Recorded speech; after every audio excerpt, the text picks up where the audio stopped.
নাস্তিকতা নিপাত যাক, দিন ইসলাম জিন্দাবাদ। নাস্তিকতা নিপাত যাক, দিন ইসলাম জিন্দাবাদ। কোটি প্রাণের একই আওয়াজ। খোদাদ্রোহী ছাড় পাবে না, এই বাংলায় ঠাঁই হবে না। মুসলমানরা জেগেছে আজ। জোর কদমে সামনে চলো, বজ্র কণ্ঠে আওয়াজ তোলো। জোর কদমে সামনে চলো, বজ্র কণ্ঠে আওয়াজ তোলো। সবাই মিলে একই তালে দাও না স্লোগান, নারায়ে তাকবীর, নারে তাকবীর। দিন ইসলাম, দিন ইসলাম জিন্দাবাদ, জিন্দাবাদ। ইসলামের এই জন্য দেশের হয়েছে জন্ম, ইসলামের বিরুদ্ধে গেলে দেশ হবে ভিন্ন। ইসলামের এই জন্য দেশের হয়েছে জন্ম, ইসলামের বিরুদ্ধে গেলে দেশ হবে ভিন্ন।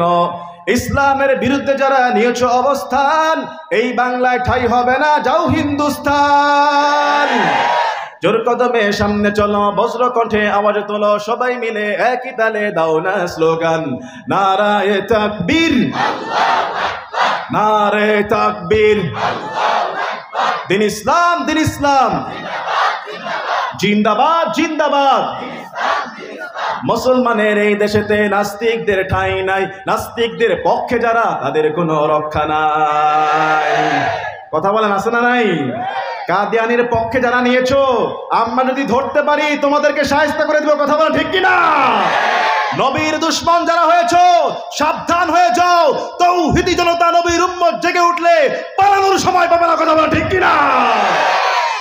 মুসলমানের এই দেশেতে নাস্তিকদের ঠাঁই নাই। নাস্তিকদের পক্ষে যারা, তাদের কোনো রক্ষা নাই। এই দেশেতে থাকতে হলে কোরআন মানতে হবে। কোরআন না মানলে সোনার বাংলা ছাড়তে হবে। জোর কদমে সামনে চলো, বজ্র কণ্ঠে আওয়াজ তোলো। সবাই মিলে একই তালে দাও না স্লোগান, নারায়ে তাকবীর, নারে তাকবীর। দিন ইসলাম, দিন ইসলাম। হে মুসলমান ইমানদার জাতি, বুঝে নেন, আপনার যেটা সত্য সত্য বলতে হবে, যেটা মিথ্যা মিথ্যা বলতে হবে, এবং কোরআন এবং হাদিসের পক্ষে থাকতে হবে। ইসলামের হুকুম আহকামকে বাদ দিয়ে মদের লাইসেন্স চলবে না। ইসলামকে বাদ দিয়ে পতিততলার ব্যবসার লাইসেন্স বাংলাদেশে চলতে পারে না। আল্লাহ রসুল সাল্লাল্লাহু আলাইহি সাল্লামকে শেষ নবী না মেনে কাদিয়ানীদের পক্ষে স্লোগান চলতে পারে না, তাদের সমাবেশ সভা চলতে পারে না। মুসলমান ইমানদার সোচ্চার হতে হবে, হুশ জ্ঞান ফিরতে হবে। যদি আপনি নীরব থাকেন, যদি আপনি ইসলামের কোনো কষ্টে কষ্টে অর্জিত না হয়, ইসলামের ব্যথায় যদি আপনি ব্যথিত না হন, তবে আল্লাহর কোরআন বলছে আপনি কিয়ামতের ময়দানে চোখ থাকা সত্ত্বেও কিয়ামতের ময়দানে আপনাকে অন্ধ করে দাঁড় করাবেন কে? মনে আছে? ক্বালা রাব্বি লিমা হাশারতানি আ'মা। সে বলবে, আল্লাহ আমি কেন অন্ধ? ওয়াকাদ কুনতু বাসীরা, দুনিয়াতে আমার চোখ ছিল, তো চোখ থেকে কি লাভ হয়েছে? ইসলাম বলেছে সুদ হারাম, ইসলাম বলে ঘুষ হারাম। আপনি বুঝে শুনে দেখে টাকা দিয়ে পয়সা গুনে নিয়েছেন। কথা বলেন, কথা বলেন। আমি দেখলাম গত সপ্তাহের পত্রিকার প্রথম আলো, ঢাকার যে পানির যে সাপ্লায়ার ওয়াসা কোম্পানির 40 কি 46 জন, 50 জনেরও কম, 50 জনেরও কম সংখ্যা, 45 জন মনে হয় হবে, তারা একাই 350 কোটি টাকা মেরে দিয়েছে। সুবহানাল্লাহ বলবেন নাকি? চিন্তা করেন, আমাদের দেশের মানুষ ঠিক মতো এখন আলু কিনতে পারে না, 50 টাকা কেজি। চিনির কেজি 100-এর উপরে, পেঁয়াজের কেজি 100-এর উপরে। কথা বলেন না কেন? 50 জনের কম লোক যদি 350 কোটি টাকা মেরে দেয়, দেশের মধ্যে দুর্ভিক্ষ এমনি চলে আসবে। আমি বলবো, এই সমস্ত চোর ডাকাতদেরকে ধরেন, দুর্নীতিবাজগুলোকে ধরেন, নিরীহ আলেমদেরকে জেলখানা থেকে মুক্তি দিয়ে দেন।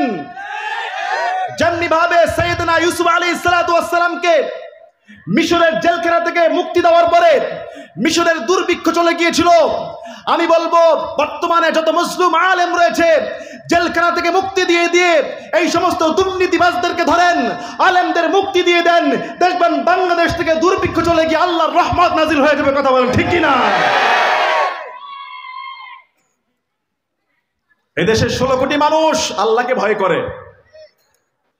50 জনের কম লোক 350 কোটি টাকা মেরে দিলে অন্যান্য জায়গার কি অবস্থা?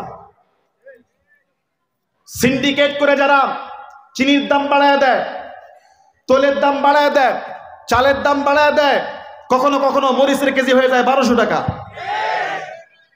এই সমস্ত চোর সিন্ডিকেট বাংলাদেশই তো আছে নাকি বলেন? আমি বলবো এই 17-18 কোটি মানুষের দুর্ভিক্ষ সৃষ্টিকারী এই সমস্ত চোর আর ডাকাতদেরকে ধরেন, নিরীহ আলেমদেরকে মুক্তি দেন। 16 কোটি মানুষ আপনাদের জন্য প্রাণ খুলে দোয়া করবে, কথা বলেন ঠিক কিনা? কোরআনের মঞ্চগুলো খুলে দেন, ইসলামের আওয়াজকে প্রশস্ত করে দেন। আর নর্তকী গায়িকা এনে, ভারত থেকে গায়িকা এনে, নর্তকী এনে বাংলাদেশের বিভিন্ন জায়গায় অশ্লীলতা, বেয়াপনা, মেলার নামে যাত্রা পালাকে বন্ধ করে দেন। আল্লাহর রহমতের বৃষ্টি দিয়ে এই বছর যা ফসল হয়েছে, চাইলে আল্লাহ চাইলে সামনের বছর আরো কয়েক গুণ বাড়ায় দিতে পারে, কথা বলেন ঠিক কিনা? এগুলি সব আমরা বুঝি, সব আমরা জানি, কিন্তু বাস্তবায়ন করি না, কথা বলেন। এগুলি আমরা বাস্তবায়ন করি না। আমাদের আলেমদের দুই একটা কথা যদি উল্টা পাল্টা হয়, মাশাআল্লাহ, এদেরকে ধরতে সময় লাগে না। আর যেই সমস্ত আজকে চোর, গুন্ডা, বদমাইশ পেপার পত্রিকায় একেবারে নাম সহ পুরো প্রতিবেদন চলে আসে, দেশে চাকরি করে আপনার পিয়নের কাজ, বাড়ি বানাইছে আমেরিকায়, দেশে বেতন পায় না 50,000, সে কানাডার বাড়ির মালিক। এগুলি এদেশের গরিব মেহনতি জনতার অর্থের পয়সা, কথা বলেন ঠিক কিনা? এদেশের গরিব মুসলমানদের সম্পদ যদি কেউ চুরি করে, লুণ্ঠন করে, দখল করে, আল্লাহর কসম করে বলছি, সে নিজে না সুখ করতে পারবে, না তার ওয়ারিস সুখ করতে পারবে, দুনিয়াও শেষ, আখিরাতও ধ্বংস হয়ে যাবে, কথা বলেন ঠিক কিনা? মুসলমান ইমানদার মেসেজ একটা, হালালকে হালাল মেনে চলতে হবে, হারামকে হারাম বলতে হবে, অন্যায়কে অন্যায় বলতে হবে, অবিচারকে অবিচার বলতে হবে। আপনি যদি কারো একটা পয়সা চুরি করে আপনি খান, আল্লাহর দরবারে আপনাকে এটা কৈফিয়ত দিতে হবে, কথা বলেন ঠিক কিনা? আসসালামু আলাইকুম, ভালো আছেন? মাশাআল্লাহ, আমাদের আজকের মাহফিলের সম্মানিত প্রধান অতিথি জনাব দেওয়ান রাজু আহমেদ সাহেব, বিশিষ্ট সমাজসেবক ও সাবেক কেন্দ্রীয় ছাত্রনেতা আমাদের মঞ্চে আসছে, জোরে বলুন আলহামদুলিল্লাহ। আল্লাহ ওনার হায়াতে জনগণের সেবায় বরকত বাড়িয়ে দিয়ে ওমরে ফারুকের মতো একজন সেবক হিসেবে কবুল করেন, বলেন না আমিন। ইসলাম প্রিয় মানুষ, আলেমদেরকে ভালোবাসে, কোরআনকে ভালোবাসে। এরকম যদি ভালো ভালো নেতা এমন সমাজসেবক আমাদের সমাজে থাকতো, এরকম কোরআনের মঞ্চগুলো থেকে আরো আওয়াজ অনেক আগেই সারা পৃথিবীতে ছড়িয়ে পড়তো, কথা বলেন ঠিক কিনা? আমি আপনাদেরকে একটা মেসেজ দিতে চাই, আপনি যদি কারো একটা অর্থ খান, নষ্ট করেন, আল্লাহর কাছে জবাবদিহি করতে হবে। হে যুবক ভাইরা, এই শীতকালে আমরা অনেকে ব্যাডমিন্টন খেলি না? রাস্তার মধ্যে ব্যাডমিন্টন রাতভর খেলেন, কোনো সমস্যা নাই, এটা শরীর চর্চা, খেলেন। কিন্তু এই ব্যাডমিন্টন খেলতে গিয়ে আপনি যদি মেইন লাইন থেকে, সরকারি লাইন থেকে কারেন্ট চুরি করে খেলেন, আল্লাহর কাছে আপনাকে 18 কোটি মানুষের আমানতের জন্য জবাবদিহি করতে হবে। আমি আপনাকে এটাই বলতেছি, একটা ছোট চোর হোক আর বড় চোর হোক, সমস্ত চুরি কিন্তু আপনাকে আল্লাহর কাছে জবাবদিহি করতে হবে। কেননা আপনি যে মেইন লাইন থেকে কারেন্ট চুরি করছেন, মেইন লাইন থেকে পানি চুরি করতেছেন, গ্যাস চুরি করতেছেন, এই মেইন লাইনের কারেন্ট দিয়ে আপনি ব্যাডমিন্টন খেললেন, এটার মধ্যে 16 কোটি মানুষের অর্থ আছে, 16 কোটি মানুষের সম্পদ।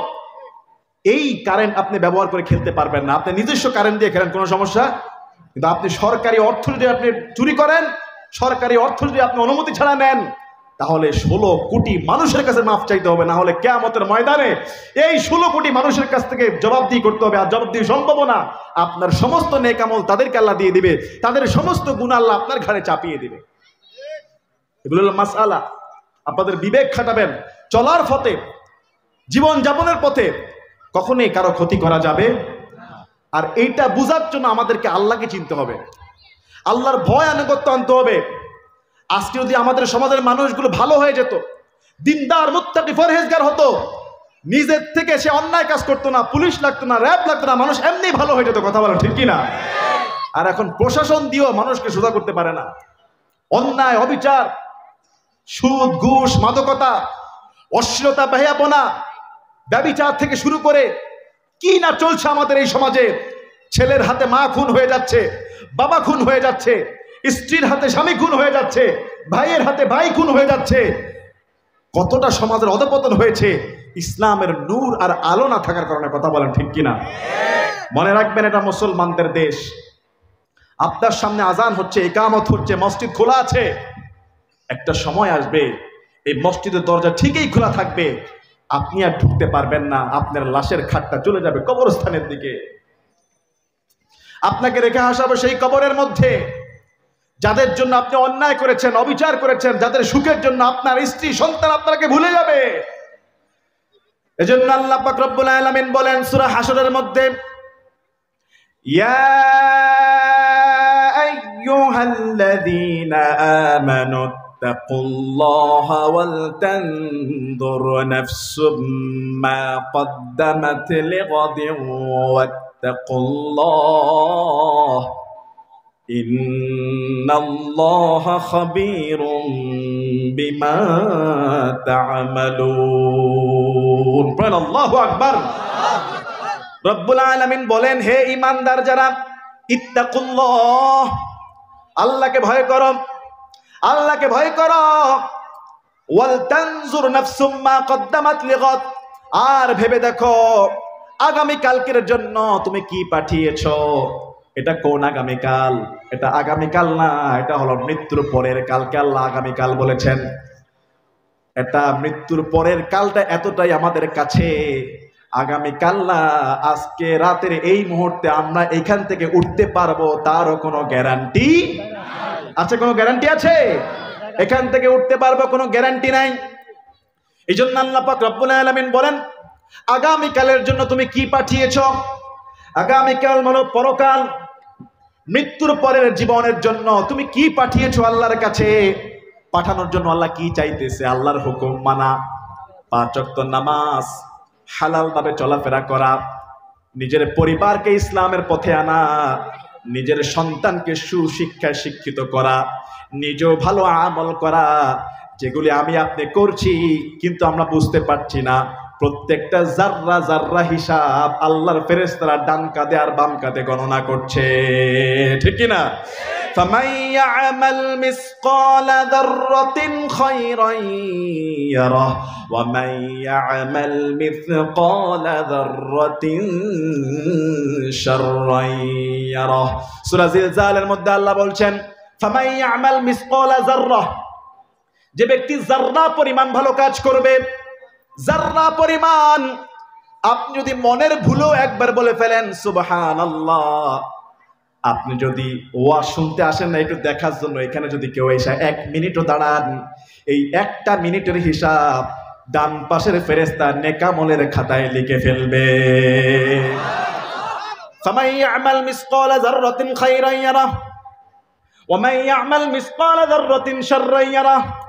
আপনি যদি জাররা পরিমাণ একটা পাপ কাজ করেন, জাররা পরিমাণ একটা গুনাহের কাজ করেন, ওই জায়গায় যাত্রা পালার গান হয়, আমি শুনতে যাই নাই, একটু দেখে আসি, ডু মেরে আসি, ওইখানে যদি আপনি 1 সেকেন্ডও দাঁড়ান, ওই খারাপ কাজের হিসাবও আপনার বাম কাঁধের ফেরেশতা লিপিবদ্ধ করে রাখবে। কিয়ামতের ময়দানে হিসাব দিতে হবে কার কাছে? এজন্য আল্লাহ পাক রব্বুল আলামিন বলেন, আল্লাহকে ভয় করো, আল্লাহকে ভয় করো। পরকালের জন্য তুমি কি জমাইছো, কি পাঠিয়েছো, প্রত্যেকের হিসাব প্রত্যেককে দিতে হবে। কারো হিসাবের জন্য কাউকে আল্লাহ ধরবে না। ইয়াউমা ইয়াফিরুল মারউ মিন আখি, কিয়ামতের ময়দানে ভাই ভাইয়ের কাছ থেকে পালাবে, ওয়া উম্মিহি ওয়া আবি, মায়ের কাছ থেকে পালাবে, বাবার কাছ থেকে পালাবে, ওয়া সাহিবাতিহি ওয়া বানি, স্ত্রীর কাছ থেকে পালাবে, সন্তানের কাছ থেকে পালাবে। কিয়ামতের ময়দানে মাকে দেখলে সন্তান দৌড় দিবে, মা সন্তানকে দেখলে দৌড় দিবে, স্ত্রী স্বামীকে দেখলে দৌড় দিবে, ভাই ভাইকে দেখলে দৌড় দিবে। একটাই কারণ, না জানি আজকে আমার মাকে, আমার বাবাকে, আমার সন্তানকে, আমার স্ত্রীকে না জানি একটা নেক আমল দিয়ে সাহায্য করা লাগে। আমার নেক আমল দিয়ে আমি পার পাবো কিনা তার কোনো গ্যারান্টি নাই।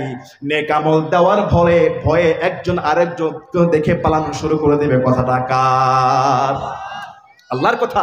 সূরা আবাসে খুলে দেখেন, ইয়াউমা ইয়াফিরুল মারউ মিন আখি, দুনিয়াতে ভাই ভাইয়ের জন্য জান দিয়ে দেয়, ওয়া উম্মিহি ওয়া আবি, মা বাবার জন্য আমরা নিজের জীবনকে কোরবানি করতেও রাজি, ঠিক কিনা? ওয়া সাহিবাতিহি ওয়া বানি, স্ত্রী কন্যা দেখলেই পালাবে বাবা, স্বামী তার স্ত্রীকে দেখলেই পালাবে, স্ত্রীও পালাবে, কন্যা পালাবে, সন্তান পালাবে। কেন পালাবে? কেন পালাবে? না জানি আজকে বাবা আমার কাছে একটা নেক আমল চায়। কিয়ামতের ময়দানে বাবা যদি বলে, সন্তান তোমার সুখের জন্য মাঝে মধ্যে আমি ঘুষ খাইতাম, সুদ খাইতাম, তোমার সুখের জন্য আমি অন্যায় করেছি, হে স্ত্রী তোমাদেরকে ভালো রাখার জন্য নামাজ কাদা দিয়ে, নামাজকে ছেড়ে দিয়ে ব্যবসায় মন দিয়েছিলাম, তোমাদেরকে ভালো রাখার জন্য আরেকজনের সম্পদ জবরদখল করেছিলাম, তোমাদের সুখের জন্য আল্লাহকে ডাকার সময় পাই নাই, আজকে কিয়ামতের ময়দানে আমি ধরা খাই যাচ্ছি, তোমরা আমাকে একটু নেক আমল দাও। নেক আমল তো দূরের কথা, স্ত্রী পালাবে, সন্তান পালাবে, কন্যা পালাবে, ভাই পালাবে, বোন পালাবে, একটা নেক আমল কেউ কাউকে দিবে না। ওই দিনের হিসাব, ওই দিনের চিন্তা করার কথা বলেছেন কে? আমি কি বুঝাতে পারতেছি? আল্লাহ এটাই বলতেছে, ওয়াল তানজুর, ভেবে দেখো, ভেবে দেখো, নাফসুম মা কদ্দামাত লিগাদি ওয়াত্তাকুল্লাহ, আগামী কালকের জন্য, মানে মৃত্যুর পরে জীবনের জন্য তোমার অ্যাকাউন্টে কি আছে? দুনিয়ার অ্যাকাউন্টে তো তুমি অনেক জমাইছো, তুমি মরে গেলে তোমার সন্তান নাতিপুতি কয়েক গোষ্ঠী খেয়ে শেষ করতে পারবে না। কথা বলেন। এই 2 দিন আগে আমি টেলিভিশনের একটা নিউজে দেখলাম, গুলশান থানার এক নেতা, ছাত্র নেতা, একজন ছাত্র, কোনো কাজ করে না, সে একাই 42 কোটি টাকার মালিক হয়ে গেছে। বুঝেন নাই কথা?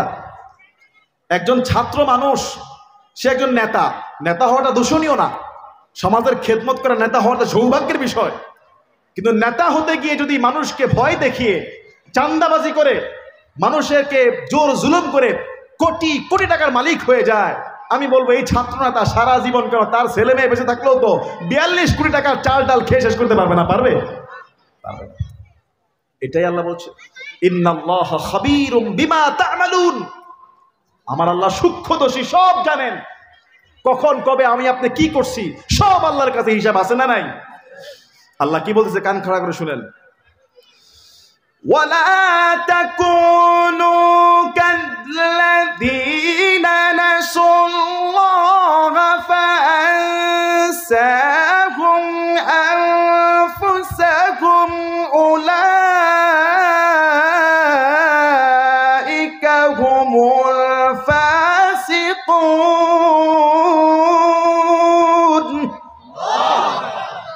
আল্লাহ পাক রব্বুল আলামিন বলেন, ওয়ালা তাকুনু কাল্লাযীনা নাসুল্লাহ, তোমরা তাদের মতো হয়ো না যারা আল্লাহকে ভুলে গিয়েছে, তাদের মতো তোমরা এরকম বেহুশ হয়ে যাও না, বেখেয়াল বেখবর হয়ে যাও না, অমুকে নামাজ পড়ে না, তমুকে অন্যায় করে সেইটার দিকে তাকায়ও না, তাদের মতো তোমরা আল্লাহকে ভুলে যেও না।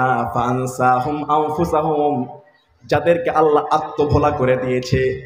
আল্লাহর কোরআন বলছে, কেউ যদি আল্লাহকে ভুলে যাওয়ার চেষ্টা করে, আল্লাহর দ্বীনকে যদি ঢিলামি দেয়, অগ্রাহ্য করে, অবহেলা করে, আমার আল্লাহ তাকে আরো পথভ্রষ্ট করে দেয়, তার অন্তর থেকে আল্লাহর নূর আর মহাব্বত, ভালোবাসাকে তুলে দেয়, আল্লাহর কথা শুনলে তার আর ভালো লাগে না। উলাইকা হুমুল ফাসিকুন, এরাই হলো ফাসিক আর পাপাচার। যদি আপনি আল্লাহর কাছ থেকে দূরে সরে যান, আল্লাহ আপনাকে ঠেলে দিবে, দূরে সরে দিবে, আল্লাহ আপনাকে আত্মভোলা করে দিবে, তখন আর আপনি চাইলেও ভালো কাজের দিকে আসতে পারবেন না। এজন্য আল্লাহ পাক রব্বুল আলামিন বলেন, তাদের মতো হয়ো না যারা আল্লাহকে ভুলে যায়। লা ইয়াস্তাউই আসহাবুন নারি ওয়া আসহাবুল জান্নাহ, রব্বুল আলামিন বলেন, জান্নাতি আর জাহান্নামী কখনোই সমান হতে পারে না। লা ইয়াস্তাউই আসহাবুন নারি ওয়া আসহাবুল জান্নাহ, যারা জান্নাতি আর জাহান্নামী তারা কখনোই সমান হতে পারে না। আসহাবুল জান্নাতি হুমুল ফাইজুন, যারা হবে আসহাবে জান্নাত, জান্নাতের অধিবাসী, তাদেরকে সফল কাম করে দিবেন কে? মালিক,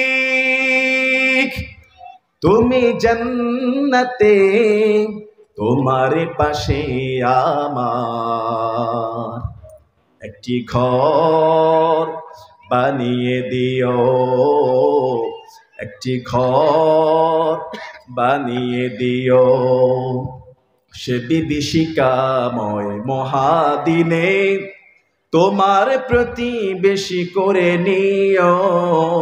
মালিক, তুমি জান্নাতে, তোমার পাশে আমার একটি ঘর বানিয়ে দিও, একটি ঘর বানিয়ে দিও। বলেন না আমিন। জান্নাতি আর জাহান্নামী কখনোই সমান হতে পারে? আল্লাহর কোরআন বলছে কেন সমান হতে পারে না? একজন জান্নাতি যিনি হবেন তার শরীরের সুরতটা হবে হযরত আদম আলাইহিস সালাতু ওয়াস সালামের মতো। সুবহানাল্লাহ।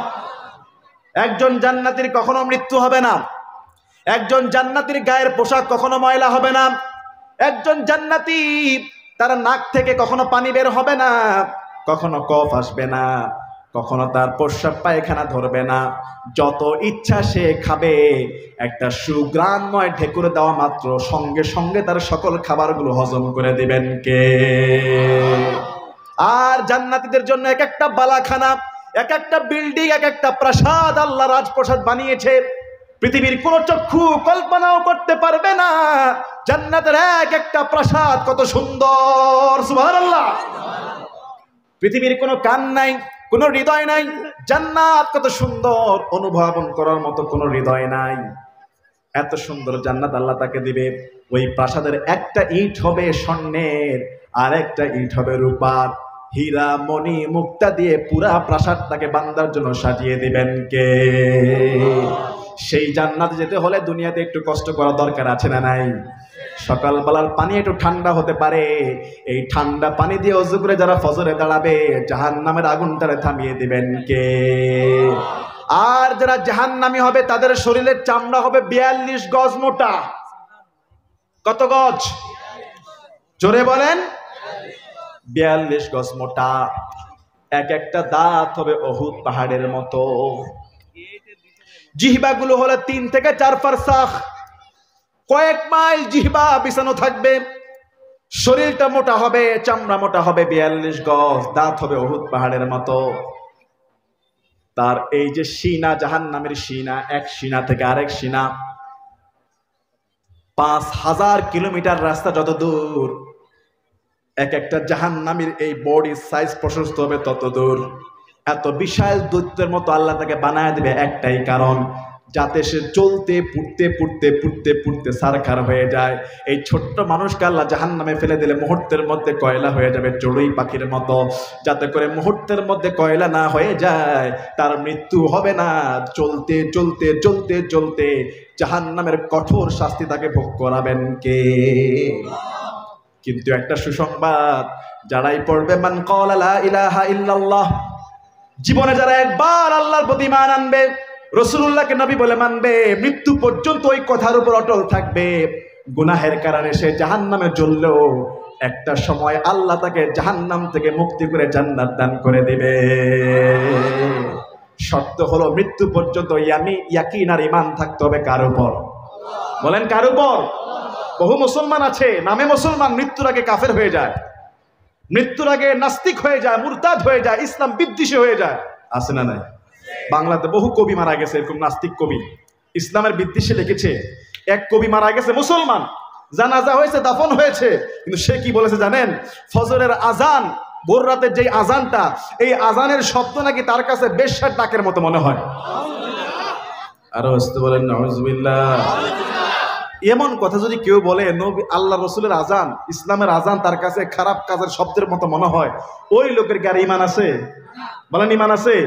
এরকম কাফেররা জীবনে কোনোদিন জাহান্নাম থেকে বের হতে পারবে? মনে রাখবেন মুসলমান, আজানের শব্দ হলে শয়তান পালায়, শয়তান সহ্য করতে পারে না। রাসূলুল্লাহ বলছেন যখন আজান হয় শয়তান পিছনের রাস্তা দিয়ে বায়ু ছাড়তে যেতে পালায়। যখন আজান শেষ হয়ে যায় শয়তান আবার মসজিদে আসে। যখন একামত শুরু হয় তখন আবার পালায়। যখন একামত শেষ হয় শয়তান তখন আবার মসজিদে আসে। এবার যখন মুসল্লিরা নামাজে দাঁড়ায় যায় শয়তান তখন ওই নামাজির অন্তরে এমনভাবে ওয়াসওয়াসা তৈরি করে, একটা সময় নামাজি মনেই করতে পারে না সে কি 3 রাকাত না 4 রাকাত। কথা বলেন না? এরকম হয় না? শয়তান আপনাকে নামাজের মধ্যে যতই ডিস্টার্ব দেখ না কেন, যদি আপনি 2টা সাহু সিজদা মারতে পারেন, ওই শয়তানের ভুলও মাফ করে দিয়ে আপনার নামাজটা আল্লাহ কবুল করে ফেলে। জোরে বলুন সুবহানাল্লাহ। এবার আল্লাহ পাক রব্বুল আলামিন কি বলছেন? লাউ আনজালনা হাযাল কুরআন। আলোচনা লম্বা করব না, শেষ করে দেব, যেহেতু প্রধান অতিথি বসে আছে, নিশ্চয়ই উনি কথা বলবেন, আমার পরে আলোচক আছে, এরপরে ছাত্র ভাইদের প্রদর্শনী আছে।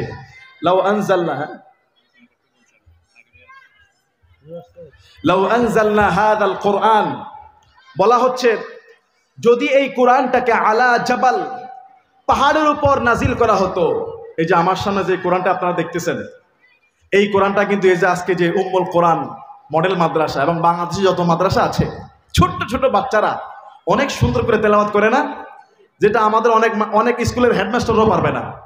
কথা বলেন না কেন? অনেক ইঞ্জিনিয়ার পারবে না। কথা বলেন না কেন? অনেক বড় পয়সাওয়ালারা পারবে না। ছোট্ট ছোট্ট বাচ্চারা কচি কণ্ঠে যেই কোরআন তেলাওয়াত করে, কথা বলেন ঠিক কিনা?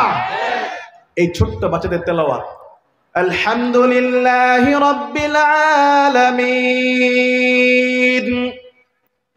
আর রহমানির রহিম মালিকি ইয়াউমিদ্দিন ইয়াকা না'বুদু ওয়া ইয়াকা নাস্তাঈন ইহদিনাস সিরাতাল মুস্তাকিম সিরাতাল লাযীনা আন'আমতা আলাইহিম গায়রিল মাগদুবি আলাইহিম ওয়ালাদ-দাল্লিন।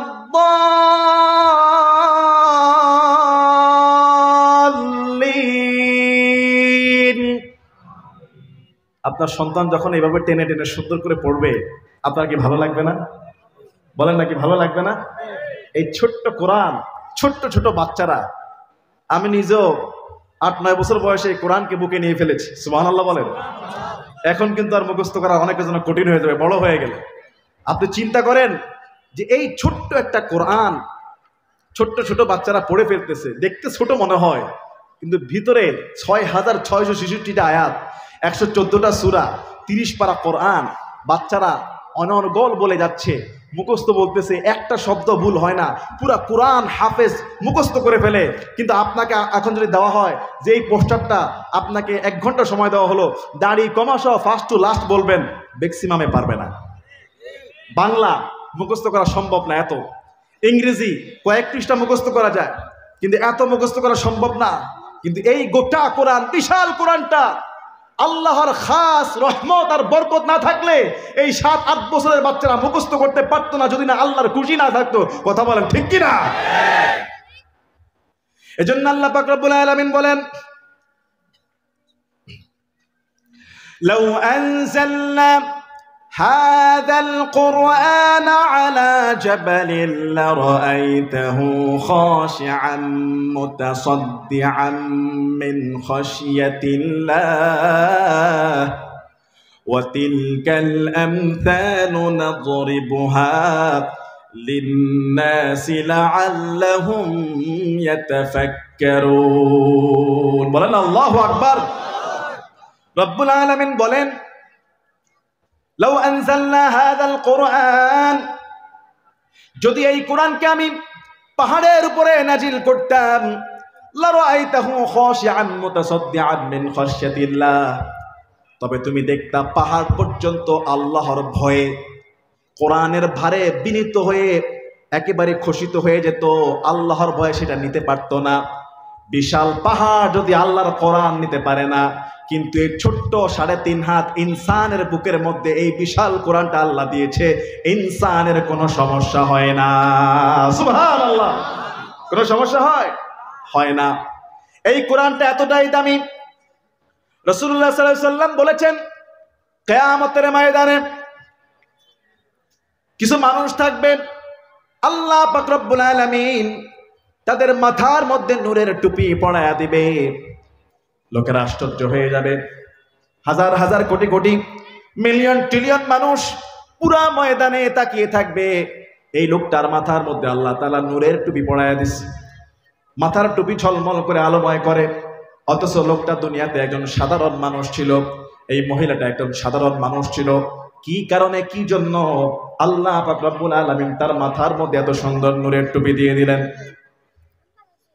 লোকেরা বলবে, আল্লাহ এরা কারা, কেন এদের মাথার মধ্যে নূরের টুপি দেওয়া হয়েছে? বলা হবে, এরা ওই সমস্ত দুনিয়ার পিতামাতা যাদের সন্তানেরা কোরআনুল কারীমের হাফেজ হয়েছিল।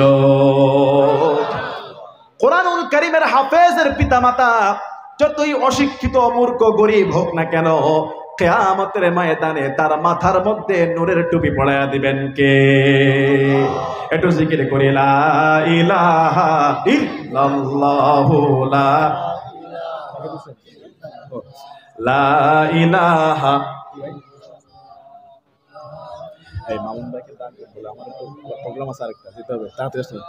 লা ইলাহা ইল্লাল্লাহু লা ইলাহা লা ইলাহা ইল্লাল্লাহু মুহাম্মাদুর রাসূলুল্লাহ। পড়েন সাল্লাল্লাহু আলাইহি ওয়াসাল্লাম। মনে রাখবেন মুসলমান, কুল হাল ইয়াস্তাউিল্লাযীনা ইয়ালামুনা ওয়াল্লাযীনা লা ইয়ালামুন। আল্লাহ বলছে, ও নবী আপনি বলুন, যারা জানে আর যারা জানে না তারা কখনোই সমান হতে পারে? এটা কোন জানা? ইসলামের জ্ঞান, কোরআন হাদিসের জ্ঞান। অবশ্যই তারা সম্মানিত ব্যক্তি। আপনি আলেম হতে পারেন নাই, আলেমের বাবা হন। বাবা হতে পারেন নাই, আলেমের নানা বা নাতি হন। আপনি তাও হতে পারেন নাই, আলেমদের সেবক হয়ে যান। তাদের মাদ্রাসার আপনি একজন দায়িত্বশীল, একজন নজরদারি, খোঁজ খবর নেওয়ালা হয়ে যান। মাঝে মধ্যে কিছু পয়সা করে দেন, খোঁজ খবর নেন, আলেমদের সঙ্গী সাথী হয়ে যান। আল্লাহর কসম করে বলছি, হতে পারে এই মহাব্বতের কারণে, যার সঙ্গে যার মহাব্বত, তার সঙ্গে তার কিয়ামত হতে পারে। কিয়ামতের ময়দানে এই আলেমদের সঙ্গে আল্লাহ আপনাকেও টান দিয়ে জান্নাতে ঢুকাইয়া দেবে। তবে কখনই আলেমদের বিরুদ্ধাচরণ করা যাবে, ইসলামের বিরুদ্ধাচরণ করা যাবে? এই কোরআনটা স্বয়ং আল্লাহ হেফাজতের দায়িত্ব নিয়েছে। পৃথিবীতে 104টি আসমানি গ্রন্থ আছে। কয়টা? 104টি। মনে রাখবেন, আসমানি গ্রন্থ হলো এই যে কোরআন, এটা আল্লাহর কালাম। এরকম 104টি আছে। তার মধ্যে 4টা হলো শ্রেষ্ঠ: তাওরাত, জবুর, ইনজিল, কোরআন। তাওরাতের কোনো অস্তিত্ব নাই। তাওরাতের অনুসারী যারা ছিল মুসা নবীর উম্মত, সব কাটছাট করে নিয়েছে নিজেদের সুবিধা মতো। যেখানে অসুবিধা সেটা কাটিয়ে ফেলছে। জবুরের অনুসারী তারা এটাকে বিকৃত করে ফেলেছে। ইনজিল, যেটা বাইবেল বলা হয়, কয়েক ভাগ হয়ে গিয়েছে। কিন্তু এই কোরআন আজ থেকে 1500 বছর নাজিল হয়েছে। তখনও তেমন কাগজ ছিল না, প্রিন্ট ছিল না, কম্পিউটার মেশিন ছিল না, ইলেকট্রিক মেশিন ছিল না, ফটোকপি মেশিন ছিল না। কিন্তু আজও পর্যন্ত কোরআনের একটা হরফ, একটা নুক্তাও, একটা আয়াতও পরিবর্তন হয় নাই। যেমন ছিল তেমনই আছে। যদি বলুন সুবহানাল্লাহ। হেফাজত করছেন কে? আল্লাহ। কোরআনে কথাটা আছে সূরা হিজরের 14 নম্বর পারার প্রথম পৃষ্ঠা। ইন্না নাহনু নাযালনা যিকরা ওয়া ইন্না লাহু লাহাফিযুন।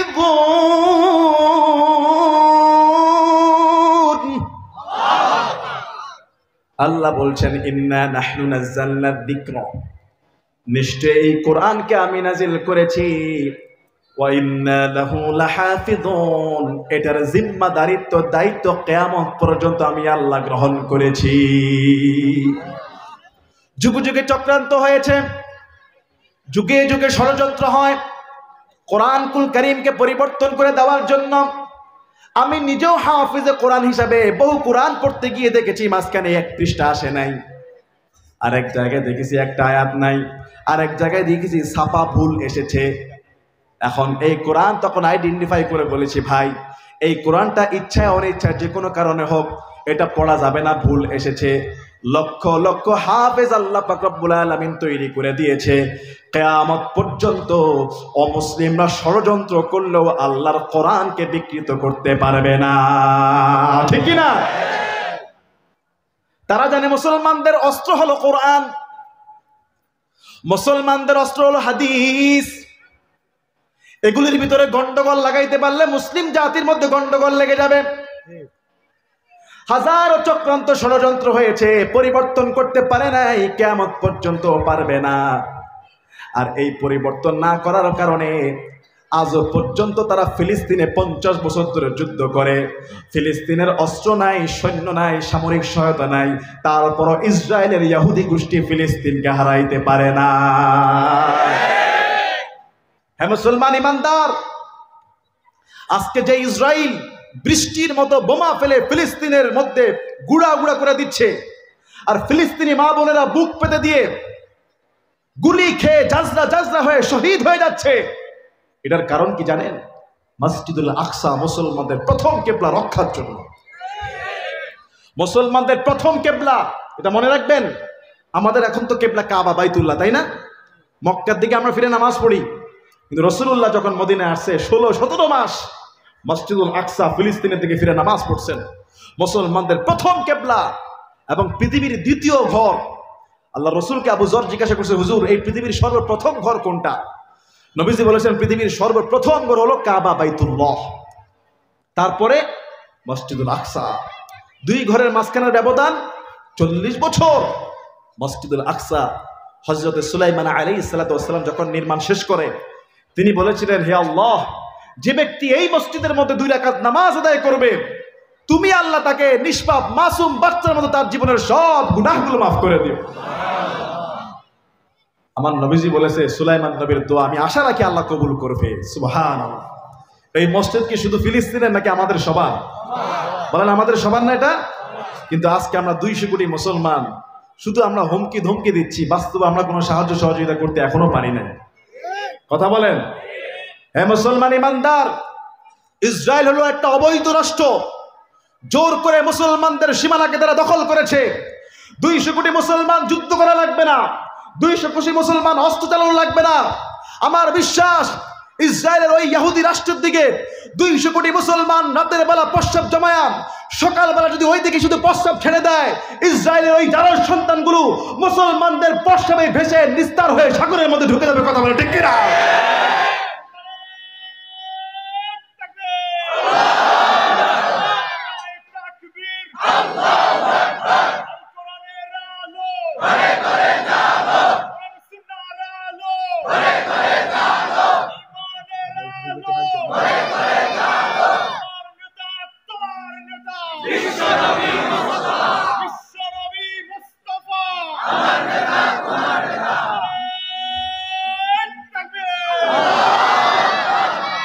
হে মুসলমান ইমানদার, এই কোরআনের মধ্যে গন্ডগোল লাগাইতে পারে না বলে আজও পর্যন্ত ফিলিস্তিনের মুসলমানরা টিকে আছে। জোরে বলুন সুবহানাল্লাহ।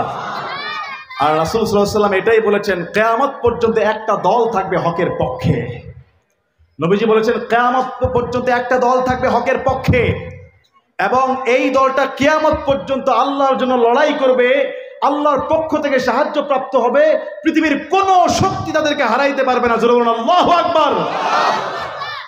সেই দলটাই মনে হয় ফিলিস্তিনের সেই দলটা যারা মসজিদুল আকসার জন্য জীবন বাজি রাখছে। কথা বলেন ঠিক কিনা?